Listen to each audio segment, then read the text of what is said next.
Yes guys, welcome back to another video. Welcome to the George Benson football channel. It is match preview time again. Chelsea versus Morecombe, also known as the Shrimps, which is something I often have in a tom yum soup, but Morecombe come to Stamford Bridge, League Two opposition, FA Cup third round. It's always an exciting weekend of football. In the FA Cup third round, you've got the potential of shocks, but hopefully, keeping things Chelsea orientated, hopefully, there are absolutely no shocks in this one. I remember, I think it was over 10 years ago now, Bradford came to Stamford Bridge and knocked us out of the FA Cup. That was a humbling day, to say the least. I'm hoping that there isn't going to be any kind of repeat of that, because if there is, then I think we all know what would be about to happen. I won't address it now. I've actually made a video that will be out in the next few days addressing the unlikely at this point, but also potential thing that could happen if Lampard loses his job.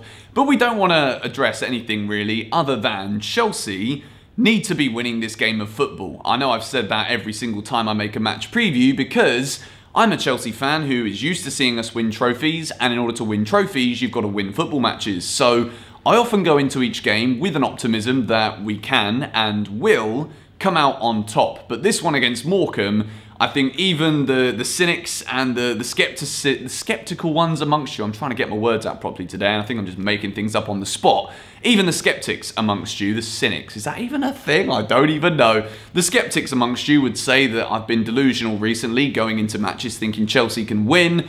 But this one, above all anything else, I think I might have a case to be confident that we should go ahead and win this game. No disrespect to Morecombe, but it's Chelsea at Stamford Bridge at home to League Two opposition. We've got to be thinking we can win this game. We have to win this game.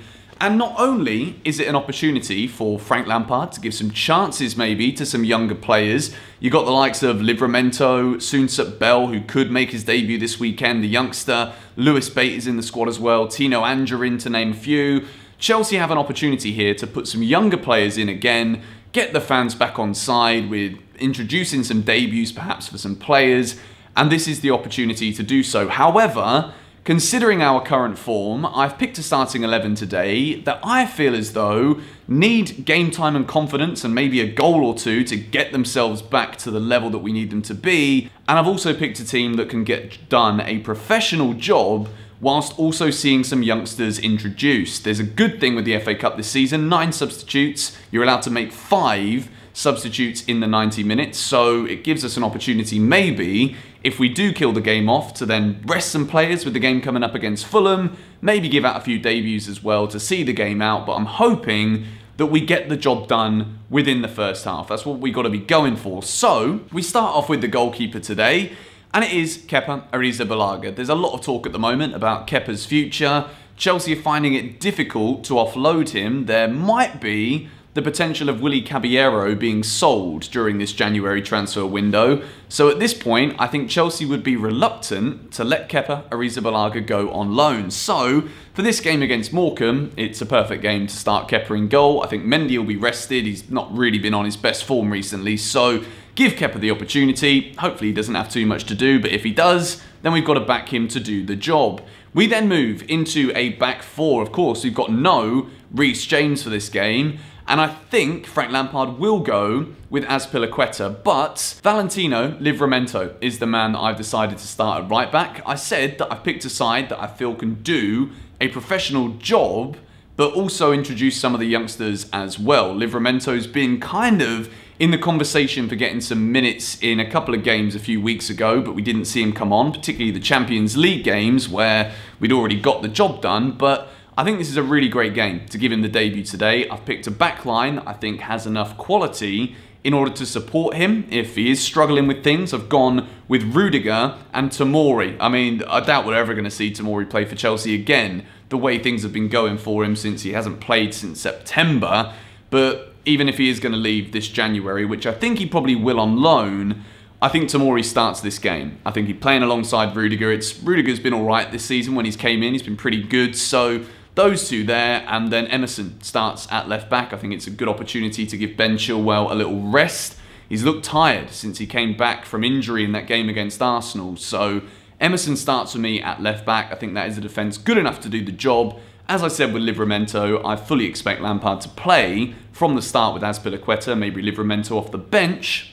But I've given him the benefit of the doubt because when I do watch a development squad play, I think Livramento is one of the players who I'm most impressed by. He seems to have a calmness and a quality on the ball going forward as well. He's very good. The Chelsea development squad often play with wing-backs, so he gets forward very well, and I think it would be an exciting time for Lampard to experiment. Now, this is where it gets interesting. I made a video, I think it was about 3 days ago now, where I said that Chelsea need to go to a 4-2-3-1. However, with the changes that I've made today, I think sticking with a 4-3-3 for this game against Morecombe, which realistically is a game we should quite comfortably be winning, I think it's a good chance for Lampard to test a couple of players playing in the system that, although it's not working at the moment, it's definitely something as a manager that Frank Lampard wants to go with. So I've gone with a midfield three of Kai Havertz, Billy Gilmour and Mateo Kovacic. I think Kai Havertz is definitely going to start. He's been looking good when he's been coming off the bench. Billy Gilmour, this is the perfect game to start him in. He's got all of the quality. I said it in the previous video that I made, that I think one of the changes Lampard needs to make to this side is if we're going with a 4-2-3-1, I think Billy Gilmour has to play. I think he's got so much quality, and I think against the League Two side, we'll be able to see the gulf in class between the Morecombe players and also Billy Gilmour would be so obvious, and it would basically highlight why Billy Gilmour deserves to be in this side. It's a big game for Billy. I think he can play in front of that defence on his own. Kovacic a little bit further forward. I've not been impressed with Mateo Kovacic recently, but I think if anyone's going to get the rest, it will be Mason Mount dropping to the bench for this one. So Kovacic plays, and then we go with a front three. This is where it gets interesting again. Callum Hudson-Odoi has been in fantastic form recently, so I fully expect him to start. I don't think Ziyech is going to play. I have gone with Timo Werner up front for this game. I know that it's probably the perfect game to put Tammy as the striker or Giroud as the striker. Those guys have been doing very well when they've been playing recently, whereas Werner is in desperate need for a goal. And playing him as the striker in this game, if he can't score against Morecombe, then we know the answer for who starts the game against Fulham, because Timo Werner wouldn't deserve to start. In terms of whether he actually deserves to be starting right now for Chelsea, I don't think he does, but he is a very good striker. He's just not been scoring goals for us recently. He's out of form, and against a team like Morecombe, it's the perfect opportunity to put Timo Werner through the middle, hopefully gets himself at least a goal, and Chelsea can be happy and he can just have that burden off of his back. Because with strikers, when it becomes like 5 or 6 games without a goal, particularly when throughout your whole career until this point you've been as prolific as Timo Werner has, that burden starts to really weigh down on his shoulders. And I think he just needs one to get and shake that off, and then hopefully he can start bagging them in the Premier League and the other competitions as well. So on the left-hand side of the midfield, I have given a start to Tino Anjorin. Been very impressed with Tino Anjorin when he's played. I think when last time he played, I think he looked very good in the Champions League.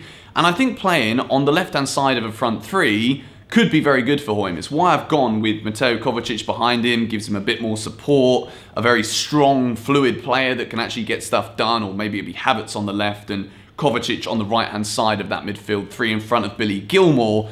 Tino Anjorin is a player who I think has a very high ceiling of potential right now at Chelsea, and he is one that Frank Lampard has already called upon and trusted in to start games and come off the bench for Chelsea when we've been doing well in matches that might not necessarily mean the most, but it shows the faith that Frank Lampard has in bringing Anjorin through, allowing him to make that next step up, and I think this could be a huge game for him to start and hopefully put in another impressive performance. Do I think this Chelsea team that I've made today is good enough to beat League Two side Morecombe? Of course. I think any side that we field should be good enough to beat Morecombe. It's a very strong midfield. I've stuck with the 4-3-3. Let me know the starting 11 that you guys have picked for this FA Cup third round tie in the comments down below. As for the players who I think could come on off the bench, Jude Soonsup-Bell. It's a tough one to say. Jude Soonsup-Bell. He's a player that's been bagging them in for the development squad. I think maybe if Chelsea get the game won, you bring Timo Werner off, you give him a bit of a rest, you stick him up front. It could be a wonderful romantic weekend for Chelsea fans, and stories of debuts, stories of goals. Hopefully, we get the job done and we can do it in emphatic style. So yeah, that's going to wrap up this match preview today. There will be 6 things we learn out straight after the game tomorrow against Morecombe. I'm hoping it's good. If this one's bad, then I think we are in for a roller coaster of a week as Chelsea fans next week. We've got to win this game. There's absolutely no excuses whatsoever. Get a win under our belts here, go and beat Fulham, and then hopefully we can start building some momentum towards the latter part of the season, which will define what Frank Lampard is doing this year, will define what our Chelsea are doing next season, and hopefully we can get ourselves to another FA Cup final come May. But anyway, let me know your score predictions in the comments. My score prediction for this one is 4-0 Chelsea. I think we've got to be winning this one comfortably. The team that I've built, more than good enough to score a few goals. Let me know yours in the comments down below. Thank you guys for watching, and I'll see you all tomorrow. Come on, you Blues.